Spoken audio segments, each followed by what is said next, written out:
Chapter 8 Feline Inhibitions. It's undoubtable.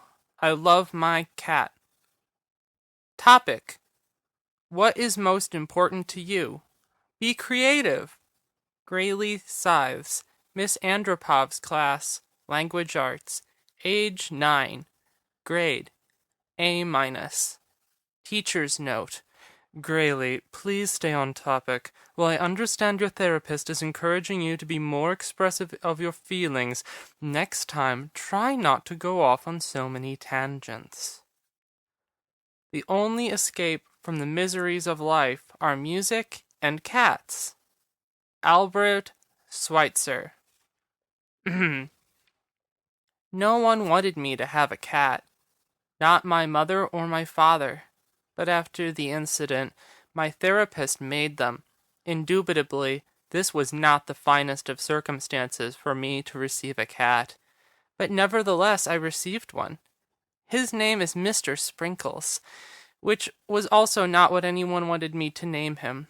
My mother said I should name him after someone heroic and respectable, like Vladimir Putin, or Ayn Rand, or Joseph Stalin.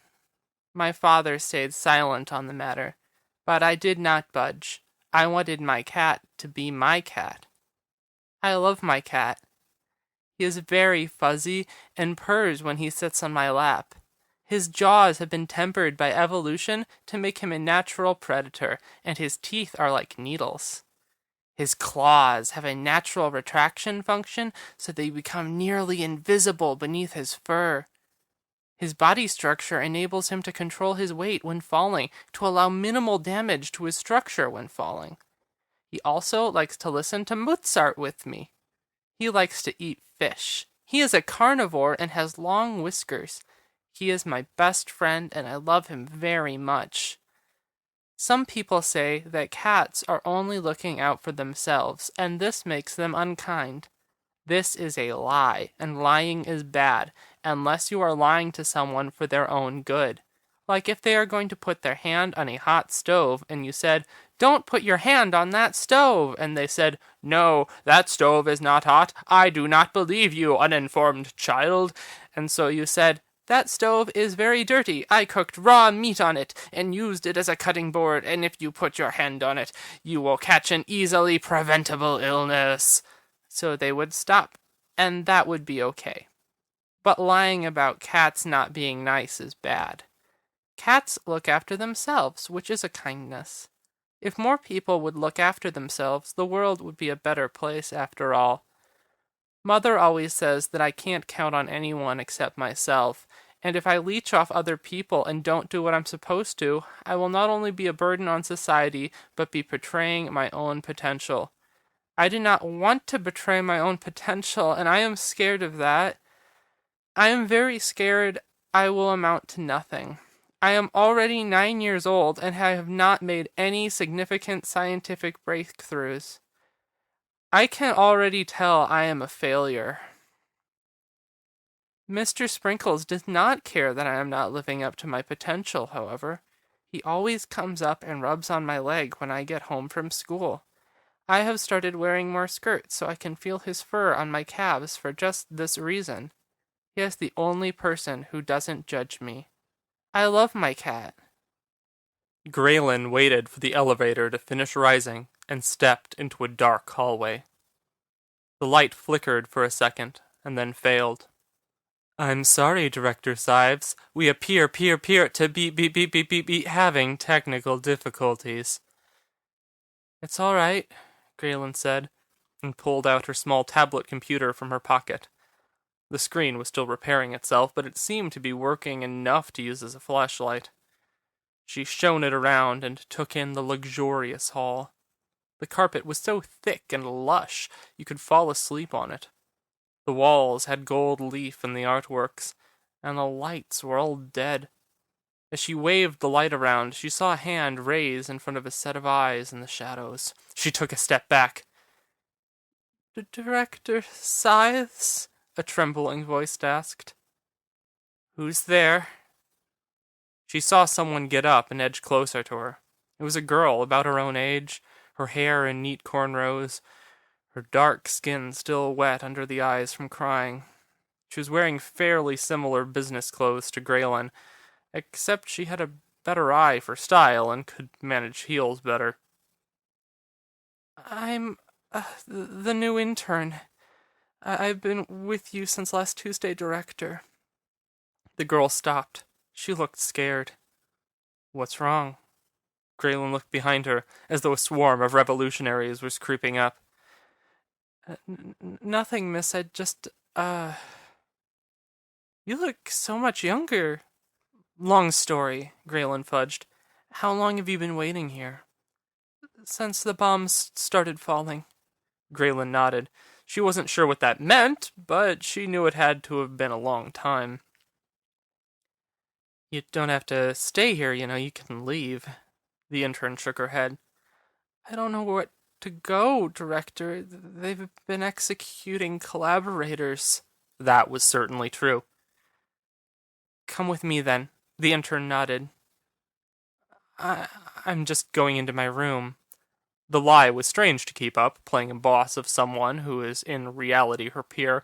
She found being in charge like dessert, however. If it's all the same to you, Director, could I wait out here? Graelyn raised an eyebrow, but she didn't really care. All right, wait out here then. I'll be back out in a bit. Graelyn turned, trying to pretend she was a figure of authority, and not an intern herself. Walking along the wall, she counted room numbers till she found the one she was looking for. 4117, Director Graelyn Scythe. Her hair bristled. She could feel an electric rush move through her. Her hand reached towards the panel on the door and quivered in the air in front of it. When she moved it just another centimeter, the door would unlock, and she would be inside her own room. But a totally different her. Older. Accomplished. Dead. She shivered. She was excited. She was terrified. She pressed her palm down on the pad, and the door made a clicking noise. She pressed it and pushed it open into an equally dark apartment. Holding the tablet out in front of her, she examined the inside. It was quite a lot of scientific equipment, she could already tell, not to mention a very nice sound system. The floor was alternately lush and highly practical, with half the room looking like a lab and the other half like a living room. It looked like there might be some sort of divider on the floor that could rise out of it. Then she heard it. It wasn't a loud noise. In fact, it was quite soft.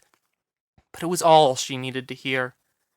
Like it was muffled through a pillow, she heard a meow. Graelyn barreled in that direction, tripping over something square in the shadows and wincing, but not stopping.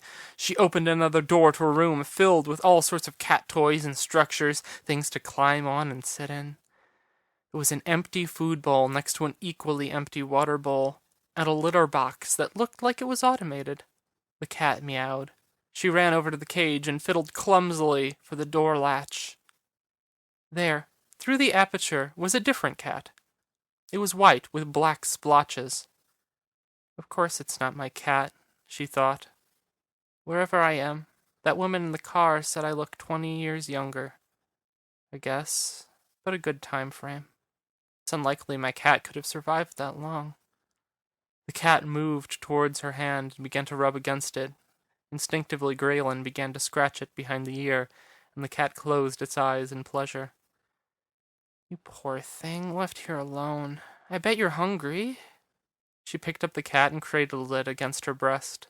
A little warm bundle shifting and nuzzling.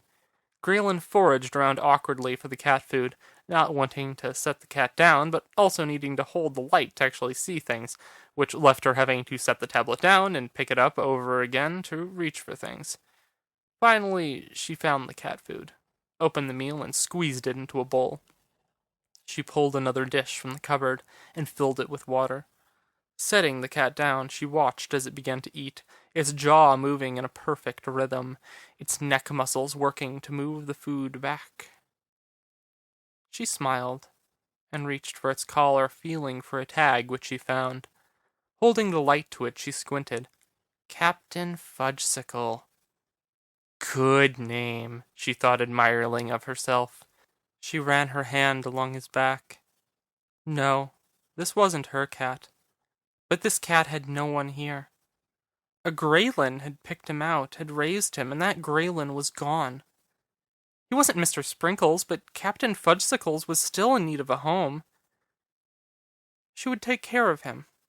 The good captain began to drink some water, and Graelyn continued examining the room. There was a workbench where this Graelyn had been working on some sort of robotic limb. Then she noticed it.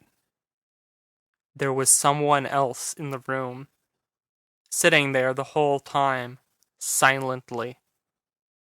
She dropped the tablet and heard the screen crack again. "Hello," she said as calmly as she could. "I'm Graelyn. Who are you?" Silence. "Why are you here?" Silence. She took a step towards him. It was a man, but she could tell he was modified. His skin bore numerous scars from surgeries, and she could see lines under his skin that were the trademarks of biomodifications. He looked at her and remained silent. "Can you talk?" He shook his head no. "But you can do yes or no." He nodded. She nodded back.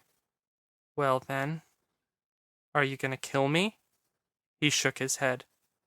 "Do you want to?" He nodded. She leaned in closer. There had to be an incredible amount of biomods in this man.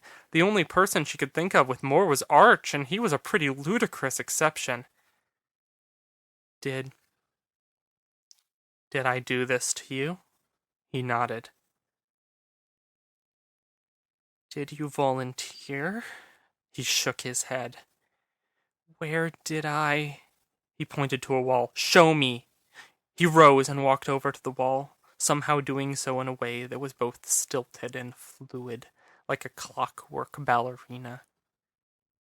He pressed a button on the wall, and it slid open to reveal a room that was still completely lit. The whole thing was utterly white. An operating table sat in the center of it, and a large tray of surgical instruments sat on a tray next to it. Graelyn looked back at him. "Me. I did this to you. I did this to you." Her eyes grew wide. She looked back at him. She could hear her body trembling, like there was an earthquake in her heart. He squinted at her and looked puzzled. "I'm not her. I'm not. It wasn't me. I couldn't do..." She covered her face with her hands, and after a moment peeked out from between her fingers. She looked at the table. She could see herself there slicing him open, crossing that line she'd felt in the ocean. She'd wanted to believe she could leap. "Could I?" As she stared at the operating table, the silence was deafened as 3 calibrated charges went off on the apartment door, and a crack team of revolutionary commandos entered into the apartment, their guns trained on every living target. "Hello, Graelyn," a red-haired woman said. "You're under arrest."